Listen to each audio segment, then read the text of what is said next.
께서 우리로 하여금 교회가 되게 하신 이유, 우리로 성전 삼아 주시는 이유 중에 하나는 우리가 교회로 서 나갈 때 우리에게 풍성한 은혜를 값없이 받을 수 있게 하시기 때문입니다. 그래서 우리가 교회가 된다는 것은 주님 안에서 서로 이어져서 연결되어서 주님이 거하시는 처소가 될 때, 오늘 에베소서 1장 어제 본 말씀 보면 우리에게 신령한 복을 주신다 그랬습니다. 그리고 그 신령한 복 가운데 그 죄사함의 은혜를 얻게 하시고 또 우리의 삶에 변화를 허락하시는 거죠.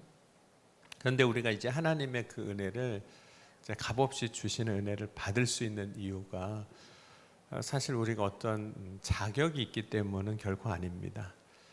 자격으로 따진다면 우리는 다 자격 있는 사람들이 하나도 없습니다. 우리가 자격 없다는 것을 성경은, 특별히 로마서에 보면 바울은 뭐라고 이야기하고 있냐면, 로마서 3장 9절과 10절 보면, 그러면 어떠하냐? 우리는 나으냐? 결코 아니라. 유대인이나 헬라인이나 다 죄 아래 있다고 우리가 이미 선언하였느니라. 기록된 바 의인은 없나니 하나도 없으며, 이렇게 말씀하고 있거든요. 그러니까 우리 중에 의인이 없다는 말은 본래 하나님의 은혜를 받을 자격을 가진 사람은 없다, 그런 뜻입니다. 그런데 참 놀라운 것은 우리도 종종 내가 받을 자격이 있다고 생각한다는 거죠. 그럼 탕자의 이야기를 이제 다시 보면, 탕자가 이제 아버지의 집으로 돌아올 때 이런 이야기를 합니다. 내가 일어나 아버지께로 가서 이르기를, 아버지, 내가 하늘과 아버지께 죄를 지었사오니 지금부터 아버지의 아들이라 일컬음을 감당하지 못하겠나이다. 나를 품꾼의 하나로 보소서 하리라 하고, 그다음에 집으로 돌아가서 똑같이 고백을 합니다. 아들이 이르되, 아버지, 내가 하늘과 아버지께 죄를 지었사오니 지금부터 아버지의 아들이라 일컬음을 감당하지 못하겠나이다. 이렇게 얘기를 해요. 이 말을 요약하면, 아버지의 집에 이제 돌아와서 아버지가 베풀어 주신 은혜를 누리게 되잖아요. 잔치도 열어주시고 옷도 갈아입혀 주시고 뭐 신도 신겨 주시고 가락지도 껴 주시는데, 그런 은혜를 받을 자격이 사실은 나는 없습니다, 이렇게 고백하는 거죠. 그런데 그 집에 있었던, 아버지의 집에 있었던 형은 뭐라고 이야기하냐면, 누가복음 15장 28절에 보면, 그가 노하여 들어가고자 하지 아니하거늘 아버지가 나와서 권한대, 아버지여, 아버지께 대답하여 이르되, 내가 여러 해 아버지를 섬겨 명을 어김이 없거늘 내게는 염소 새끼라도 주어 나와 내 벗으로 즐기게 하신 일이 없더니, 아버지의 살림을 장녀들과 함께 삼켜버린 이 아들이 돌아오매 이를 위하여 살찐 송아지를 잡으셨나이다 라고 이야기를 합니다. 이 탕자의 형이 말하는 내용은, 나는 받을 자격이 있는 아들인데 아버지가 나에게 아무것도 안 해줬다는 거예요. 그 얘기를 이렇게 얘기한 겁니다. 내가 여러 해 아버지를 섬겨 명을 어긴 적이 없거늘, 이렇게 이야기를 하는 겁니다. 스스로 생각하고 스스로 말하길, 난 받을 자격이 있는 것 같은데 나한테는 안 주셨다는 거죠. 여러분, 비교를 해보면 어떤 것 같으세요? 탕자가 받을 자격이 없는 건 분명히 아시겠죠. 그는 알잖아요, 자기가 어떻게 살았는지. 그러니까 받을 자격이 없는 걸 알아요. 그런데 탕자 형은 아버지의 명을 어긴 적이 없대요. 탕자처럼 아버지의 재산을 탕진하지도 않았어요. 그렇게 살지도 않았고, 어떻게 보면 참 성실하게 사는 거죠. 나름대로 성실했습니다. 그럼 우리가 신앙생활 하면서도 그렇고, 또 우리의 일상에서 직장생활 하든 가정생활 하든 성실하게 살아간다는 것은 참 잘한 일이에요. 누군가에게 칭찬받을 만한 일인 거죠.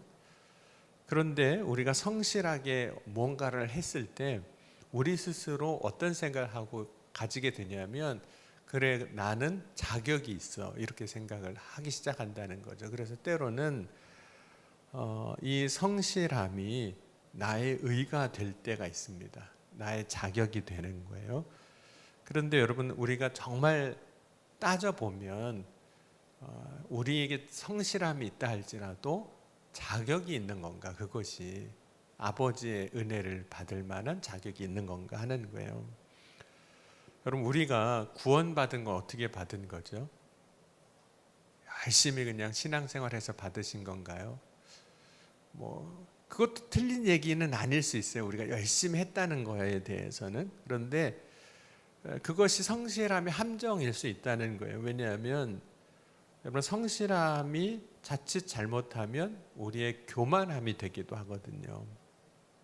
성실함이 자기의 의가 돼서 자기의 의로 말미암아 살아가는 경우도 꽤 있습니다. 그럼 바울이 예수님 만나기 전에 사울로 살아갈 때의 모습을 보면 사울을 설명하는 단어가 하나가 있습니다. 오늘 말씀의 단어로 설명하면 성실이라고도 말할 수 있는데 성경에는 이렇게 말씀을 하고 있어요. 열심이라고 말하고 있습니다.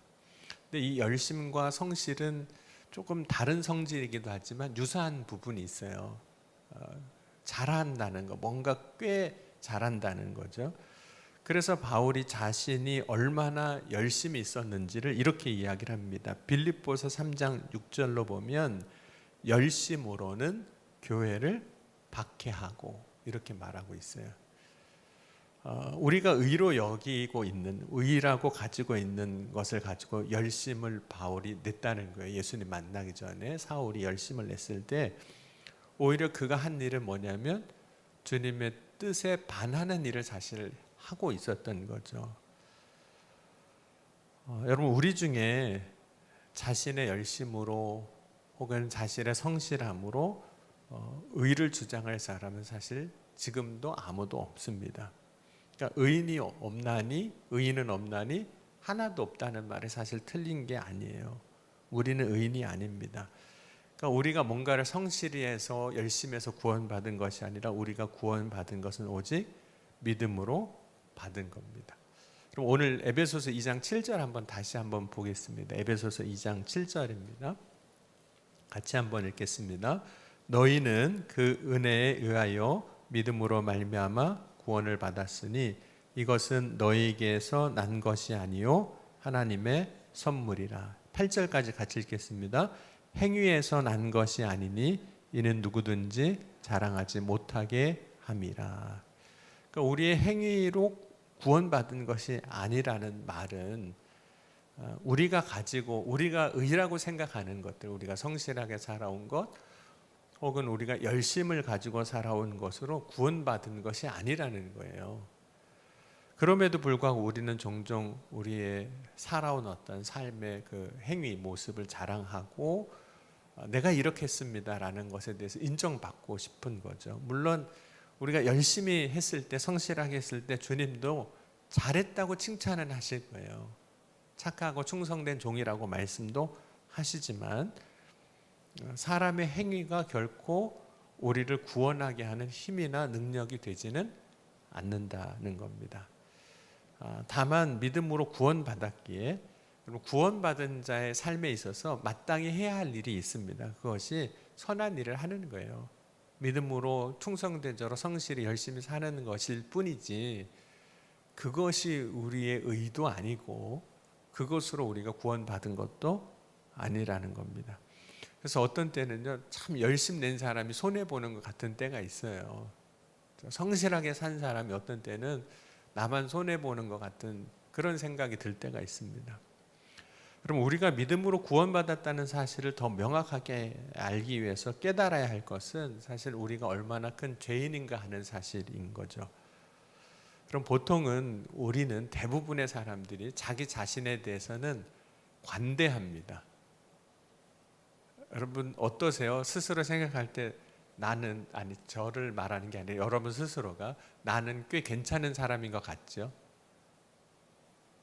아니세요? 그런 생각 안 해보셨어요? 이 정도 했으면 잘하는 거지. 이 정도 신앙생활 이렇게 하면 나만큼만 해봐 다 이런 생각이 들잖아요. 나만큼만 하면 뭐 어디 가서 빠지지 않는 거죠. 여러분 자신에 대해서 어떻게 생각하고 계세요? 지금까지 신앙생활 해온 나 자신을 이렇게 스스로 돌아보고 평가할 때 물론 부족함이 없는 건 아니에요. 내가 뭐 완벽하다고 주장하는 것도 아니고 완벽하다고 말하는 것도 아니지만 그래도 이 정도 하면 괜찮지라고 생각을 한다는 거죠.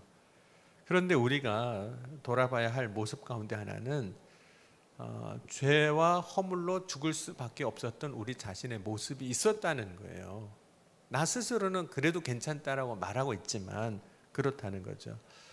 여러분, 죄와 허물로 죽을 수밖에 없는 죄인의 모습에는 두 가지 오늘 특징이 있다고 에베소서 2장에 이야기를 하고 있거든요. 이 두 가지 모습이 있나 없나를 보면서 우리가 나는 어떤 사람인가를 볼 수 있는 거죠. 먼저는 에베소서 2장 2절 보면 세상 풍조를 따른다라고 이야기를 하고 있습니다.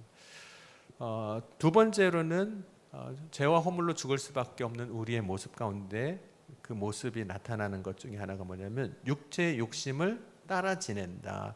육체와 마음이 원하는 것을 하고 살았다. 이렇게 이야기를 하고 있어요.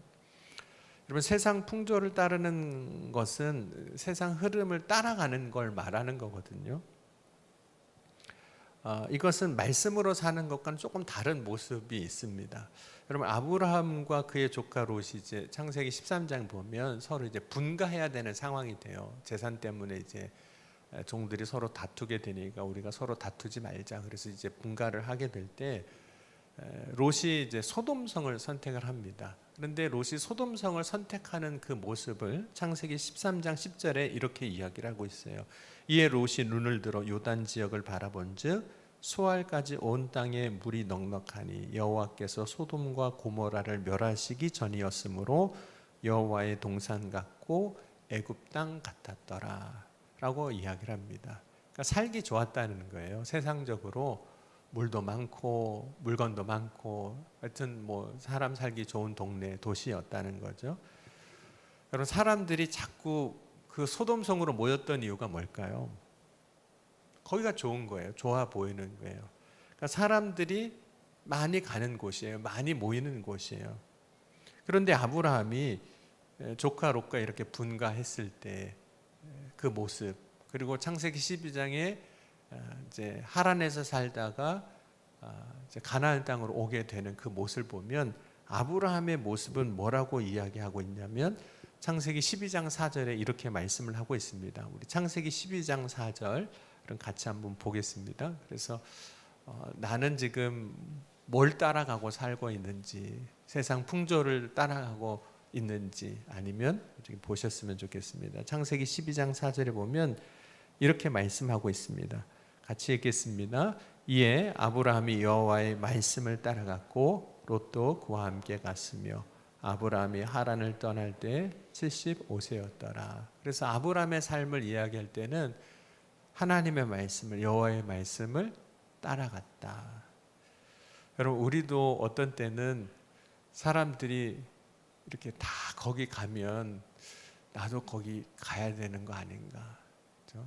사람들이 다 뭐 하면 나도 그거 해야 되는 거 아닌가? 그런 생각 들 때 혹시 없으셨나요? 네. 물론 여기는 그렇게 많지는 않으실 것 같은데, 그렇죠? 비트코인 사람들이 다 산다고 그러면 나도 거기 해야 될 것 같고, 그렇죠? 최근엔 주식 한참 올랐잖아요. 다 거기 나도 뭔가 해야 될 것 같고, 사람들이 뭐 어디 분양한다고 그러면 몰려들면 나도 거기 그냥 넣어봐야 될 것 같고, 뭐 이런 생각이 드는 거죠. 그러니까 그걸 쫓아가고 싶은, 거기에 뭔가 좋은 게 있는 것 같은 거죠. 여러분, 육체의 욕심을 따라 산다는 것은 이런 의미가 있습니다. 자기가 사랑하는 것을 쫓아가는 거예요. 어떤 사람은 그래서 돈 쫓아가잖아요. 돈 좋아해서 돈 쫓아가고, 어떤 사람은 사람 좋아해서 사람 쫓아가는 거거든요. 여러분, 솔로몬 같은 경우가 하나님의 마음에 합한 자라는 칭찬도 받은 사람입니다. 솔로몬 왕 같은 경우 1,000번째 드릴 때 하나님께서 내가 너를 위하여 무엇하여 줄까 하니까 세상 영화나 부귀영화나 이런 걸 구하지 아니하고 지혜를 구했을 때 하나님의 마음에 합한 자라고 하나님이 그렇게 칭찬하셨는데, 솔로몬 왕의 그 말년의 모습을 보면 이렇게 이야기를 합니다. 그가 사람을 사랑했다. 이렇게 얘기를 해요. 그래서 열왕기상 11장 1절과 2절에 보면 솔로몬 왕이 바로의 딸 외에 이방의 많은 여인을 사랑하였으니 곧 모압과 암몬과 에돔과 시돈과 헷 여인이라. 여호와께서 일찍이 이 여러 백성에 대하여 이스라엘 자손에게 말씀하시기를 너희는 그들과 서로 통혼하지 말며 그들도 너희와 서로 통혼하게 하지 말라. 그들이 반드시 너희 마음을 돌려 그들의 신들을 따르게 하리라 하셨으나 솔로몬이 그들을 사랑하였더라 라고 말씀하고 있습니다. 자기 마음에 사랑하는 걸 쫓아가는 거예요. 그런데 쫓아가다 보니까 그 끝이 뭐냐면 결국은 우상 섬기는 일이 돼버리는 거거든요. 그럼 바울이 이제 디모데 후서에 보면 이제 디모데 목회하고 있는 디모데에게 편지 보낸 게 디모데 전후서인데 디모데 후서에 보면 세상을 사랑함으로 믿음에서 떠난 사람, 물론 이제 바울을 떠나기도 했지만 세상을 사랑함으로 믿음에서 떠난 사람들에 대해서 이야기를 합니다. 그래서 디모데후서 4장 9절과 10절 보면 너는 어서 속히 내게로 오라. 데마는 이 세상을 사랑하여 나를 버리고 데살로니가로 갔고 그레스게는 갈라디아로 디도는 달마디아로 갔고 라고 이야기를 합니다. 여러분 우리 자신이 어떤 사람이었는지는 우리가 보면 알아요. 내가 믿음으로 구원받기 전에 어땠는지, 세상 풍조를 따라 살았는지, 세상을 살았는지, 우리가 어떻게 살았는지는 아는 거죠. 그러니까 믿음이 아니면 사실 저와 여러분도 구원받을 수 있는 자격이 본래 없었어요. 믿음이 아니면. 그렇기 때문에 저와 여러분이 다 결국은 우리의 어떤 행실로 구원받은 게 아니라 다 믿음으로 구원받은 똑같다는 거예요. 그 조건이 똑같다는 거죠. 여러분 동일한 조건으로 구원받은 자들이니까 여러분 차별이 사실은 있을 수가 없어요. 네. 그놈이 그놈이에요. 네. 저나 여러분이나 지금은 구원받은 하나님의 자녀지만 지난 날을 볼 때 나름대로 내가 낫네, 네가 낫네, 못하네 이렇게 얘기는 하지만 사실상 다 똑같다는 거죠. 물론 이제 우리가 구원받았다, 그래서 구원받아 하나님의 자녀가 됐다는 것은 동일한데, 물론 한국 사람은 여기서 또 따지고 싶더라고요. 따지고 싶어 하더라고요. 뭐냐면 내가 먼저 구원받았네, 네가 나중에 구원받았네 이거예요. 내가 먼저 예수 믿어서 내가 장자의 반열에 있고, 그러니까 우리가 형제 이 순위 이제 하는 것처럼 교회 안에서도 그거 하고 싶으신 분들이 있으신 것 같더라고요. 네. 내가 첫째고 너는 막내고 뭐 이런 얘기 하고 싶은 거예요. 내가 오래됐고 뭐 이런 얘기 하는 거죠. 근데 여러분 성경에 보면 주님은 먼저 된 자가 나중도 된다 그랬거든요. 그러니까 여러분 교회에서 모두가 믿음으로 구원받은 동일한 하나님의 자녀예요. 여기서 중요한 건 뭐냐면 똑같다는 거예요. 동일하다는 거죠. 같다라는 거죠. 근데 이 마음을 가지면 이제 서로가 서로를 볼 때 어떤 마음을 가지게 되냐면 서로가 동일하니까 나무라거나 비난하는 게 아니라 서로 대하는 자세가 존중하는 자세로 이제 바뀌게 되는 거예요. 동등하니까 차별이 있을 수도 없는 거죠. 여러분 로마서 3장 22절에 보면 곧 예수 그리스도를 믿음으로 말미암아 모든 믿는 자에게 미치는 하나님의 의인이 차별이 없느니라. 그러니까 하나님의 의는 저와 여러분 차별이 없으신 거예요. 다 똑같은 은혜를 주시는 거예요. 그래서 12절도 계속 보면 유대인이나 헬라인이나 차별이 없습니다. 한 분이신 주께서 모든 사람의 주가 되사 그를 부르는 모든 사람에게 부요하시도다. 골로새서 3장 11절에도 거기에는 헬라인이나 유대인이나 헬라파나 무할례파나 야만인이나 수구다스인이나 종이나 자유인이 차별이 있을 수 없나니 오직 그리스도는 만유시요 만유 안에 계시니라. 그러니까 여러분 서로가 서로에 대하여 차별이 없을 때 서로 사랑하고 주님의 몸된 계로 세워져 나가는 거죠.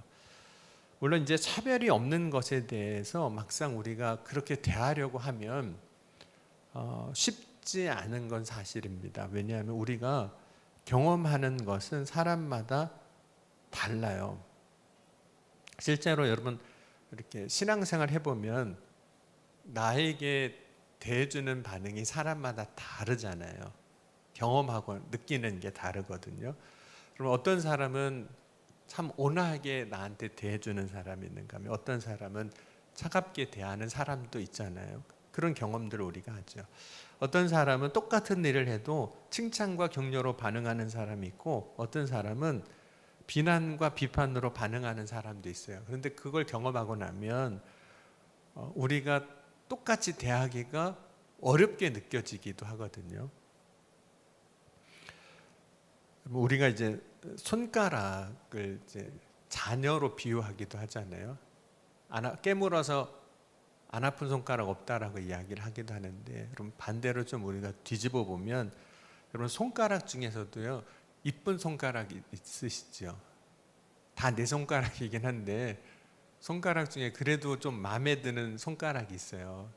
하여튼 손톱도 잘 빠지고 하여튼 마음에 드는 손가락이 있을 수 있거든요. 같은 것인데 우리의 마음이 그렇다는 거예요. 그러니까 우리가 신앙생활하면서 다 똑같다 그랬잖아요. 그러니까 믿음으로 구원받은 하나님의 자녀가 된 거 다 똑같아요. 아니세요? 아멘이 안 되시는. 다 똑같은데 그럼에도 불구하고 어떤 때는 우리가 그 사람과 혹은 신앙 공동체 안에서 신앙생활하면서 부딪히고 경험하는 걸 통해서 어떤 때는 좀 불편하기도 하고 어렵기도 하고 그런 상황들이 이제 벌어진다는 거죠. 그럼에도 불구하고 우리가 교회로 세워진다는 것은 서로를 사랑하고 존중하는 거예요. 왜냐하면 다 구원받은, 우리가 잘나서 구원받은 게 아니에요. 똑같은 조건 안에서 다 구원받은 하나님의 자녀이기 때문입니다. 여러분 때로는 혹시 부족한 게 보이거나 혹은 마음에 안 드는 게 보이면 어떻게 될까요? 흥하고 뒤돌아설 게 아니고 그 사람을 위해서 같이 기도해 줘야 되는 거예요. 왜냐하면 여러분 몸이 한쪽이 아프면 여러분 어떻게 하세요? 여러분의 몸에 어딘가가 아파요, 불편해요. 그럼 어떻게 하시죠? 그 몸이 낫게 하기 위해서 여러분 애쓰시잖아요. 약도 먹고, 그렇죠? 쉬게도 하고 다른 치료도 하고. 왜냐하면 한 몸이니까. 그렇죠? 우리가 교회라는 게 그런 거라는 거예요. 주님의 사랑 안에서 우리가 다 믿음으로 구원받은 하나님의 백성이라는 거죠. 저와 여러분은 오직 믿음으로 구원받았습니다. 주님이 보시는 것은 그 사람의 과거가 아니에요. 다른 면이 아니에요. 부족한 게 아니에요. 예수를 믿는 믿음을 보시고 구원해 주신 거예요. 그러니 우리도 다른 눈으로 보지 말고 주님이 나를 봐주시는 그 눈으로, 봐주셨던 그 눈으로 우리도 다른 사람을 본다면, 주님이 그 가지셨던 마음으로 우리가 다른 사람을 서로 본다면 서로를 아마 격려하고 용납하고 칭찬하고 세워나가게 할 겁니다. 그럼 오늘 이 시간 저와 여러분이 그런 교회로 세워져 나갈 수 있기를 주의 이름으로 간절히 축원합니다. 우리 이 시간 기도할 때 이렇게 기도했으면 좋겠습니다. 주님 보시는 기준으로 믿음으로 서로를 바라보게 하시고 함께 격려하며 칭찬하며 믿음으로 교회를 세워나가게 하여 주옵소서. 비판과 비난이 아니라 기도로 우리의 믿음의 공동체가 세워지는 역사가 있게 해달라고 오늘 우리 함께 찬양하시고 또 이 말씀 붙잡고 또 우리 기도 제목 가지고 또 오늘 우리가 하나님 앞에 부르짖어야 할 기도 제목 가지고 같이 기도하겠습니다.